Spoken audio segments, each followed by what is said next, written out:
Alors bonjour à tous, aujourd'hui je vous présente aussi, même si je vous l'ai déjà présenté une fois, je vous la représente. C'est la voiture avec laquelle j'ai fait le GP de Montpellier, donc dans la config du GP de Montpellier, puisqu'on m'a aussi demandé pour la stock ce que j'avais fait.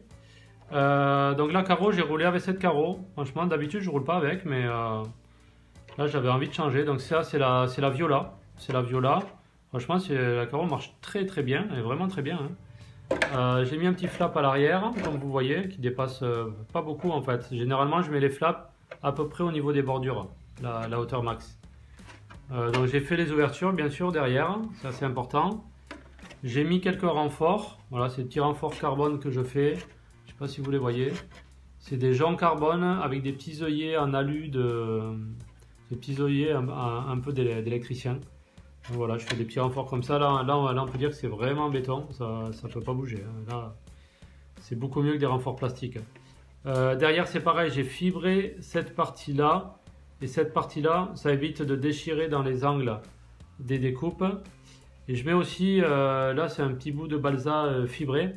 Ça permet en fait que le milieu, vous savez, ça s'écrase légèrement, cette partie-là. Et souvent, quand on a ça, sur les gros appuis, derrière, la carreau se déforme en gros sur cette partie. Donc là, elle peut plus déformer, c'est vraiment béton. Donc voilà, c'est la seule chose que j'ai fait pour la carrosserie. Ensuite, au niveau de la voiture, donc vous la connaissez, c'est mon Asso, j'ai roulé avec celle-là en fait. C'est ma vieille Asso L2 que j'avais remis au goût du jour pour le mode stock. Donc c'est une Asso un peu classique, hein, très avant Asso L2 classique. J'avais juste mis des cales que j'avais fait en fibre pour éviter de mettre leurs cales en plastique d'époque qui ont plutôt tendance à s'écraser, à bouger, etc. Donc là, ça permet d'avoir un train avant qui est vraiment béton. D'ailleurs, c'est des trains avant qui est encore plus rigide que les nouveaux trains avant. Au final, je trouve que c'est presque mieux que les nouveaux, enfin au niveau du train avant, hein, je parle. Là, j'ai des biellettes titane, des chapes. Servo Savox, c'est un 1251, c'est un petit peu un classique, black.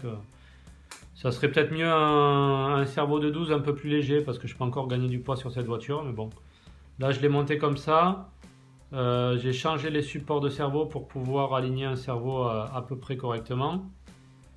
L'amortisseur central, c'était un HPI de Touring, de TCXX ou quelque chose comme ça. Les latéraux, c'est des latéraux d'époque, c'est des IRS, des latéraux IRS d'époque avec des ressorts bleus Asso. Au niveau du diff, c'est un diff IRS classique avec hub IRS, c'est ce qu'il y avait à l'époque, c'est ce qu'il y a toujours maintenant.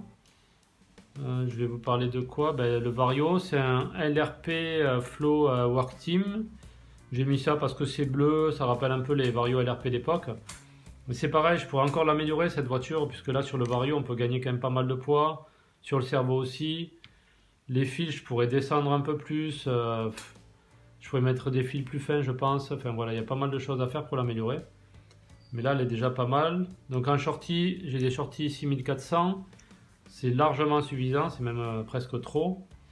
Le moteur, c'est le moteur stock, hein, c'est le G2.1, rien de particulier, j'ai rien fait dessus de toute façon, on n'a pas le droit. J'ai un ventilo, j'ai un petit ventilo, on ne le voit pas beaucoup, mais il est juste là, sur le pot d'arrière, là sur le bord. Je l'ai mis là parce que tout simplement c'est compliqué de le mettre ailleurs. Donc ça permet quand même de le refroidir un minimum.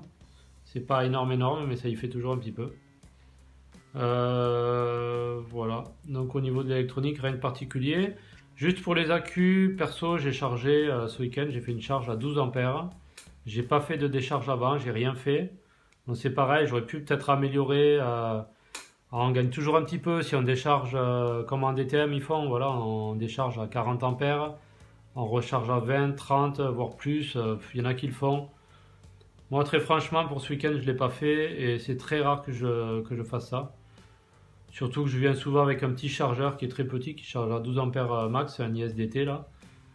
Je trouve que c'est suffisant. Après, s'il faut vraiment charger plus fort pour avoir un petit peu plus de pêche, c'est faisable de le faire. Mais là je le fais pas. Là, j'ai mis des petites lames en carbone. Ça permet de faire venir à appuyer la lèvre de la carrosserie pour éviter qu'elle frotte sur l'avant. Voilà. Au niveau des amortisseurs, enfin, ressort amortisseur, etc. Vous voyez, je le marque direct, comme ça m'évite d'oublier. Dans les latéraux, j'ai la 700 là, par contre, 500 sur le central et 0,20 en ressort. Alors, 500 dans le central, ça paraît pas beaucoup. Le truc, c'est que c'est une voiture qui a pas de pivot, c'est un T. Enfin, le T, c'est un pivot en fibre. Donc, il a déjà une bonne rigidité. Le but, c'est de rendre un peu plus moelleux la rigidité de cette fibre. Donc, si on bétonne là, en gros, la voiture, c'est un bout de bois, ça sert à rien. Donc voilà, je mets assez souple avec un ressort pareil, assez souple, moyen. Par contre, les latéraux, ben, j'ai mis des ressorts bleus Asso, donc c'est les médiums. C'est pas les hard c'est les rouges, on va dire. Là, c'est les médiums. Et en huile, ouais, dans les latéraux, j'ai mis de la 700 pour, ben, comme le central est quand même très dur aussi, pour avoir un ensemble homogène, j'ai quand même durci, et puis ça me permet d'avoir une voiture qui s'ouvre pas trop, qui est vraiment agréable à conduire.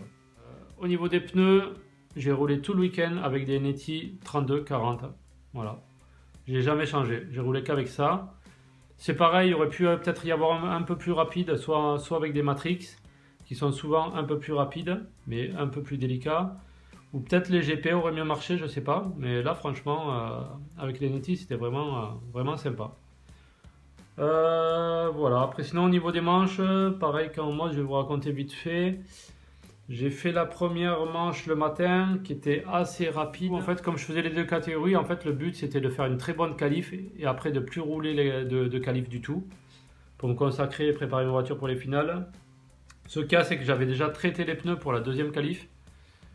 Donc au final, j'ai quand même fait une deuxième qualif, un peu pour rien, on va dire, puisque j'ai pas amélioré. Mais je l'ai faite. J'ai pas fait la troisième qualif, donc ça m'a permis d'avoir un petit peu de temps. D'autant plus que comme j'avais cassé avec la mode, ça m'a permis de réparer, etc., etc. Et ensuite pour les finales, je suis parti 1. Derrière il y avait Patrick, après il y avait Domi et Greg. En fait, ben, je suis parti un petit peu devant. Et là, qu'est-ce qui s'est passé? Je crois que Patrick, alors je sais plus si c'est à cette manche-là ou non. Est-ce qu'il était parti avec un accu qui n'était pas chargé ou son train avant s'est dévissé? Enfin, il s'est passé quelque chose sur cette manche. Donc au final, j'ai pris quand même rapidement un peu d'avance. Et du coup, après, j'ai eu juste à enrouler tranquillement pour la première finale. La deuxième finale, ça a été un petit peu pareil. Je ne sais pas ce qui s'est passé. Patrick a eu un problème aussi, me semble. Ou un accrochage ou quelque chose. Donc je me suis détaché et après j'ai pu enrouler.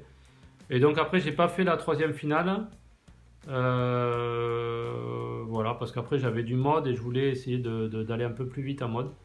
Donc j'ai pas fait la troisième finale et ça a permis aussi de filmer, d'être un peu plus relax. Voilà. Donc voilà, ben, rien de plus à dire. Si vous avez des questions, n'hésitez pas. La voiture au niveau du poids, je sais plus combien elle fait, mais là elle est quand même assez lourde hein, pour une stock. C'est pas des plus légères. Donc mais il y a moyen de travailler dessus pour l'améliorer encore un petit peu. Voilà, merci de m'avoir écouté. À bientôt. Ciao.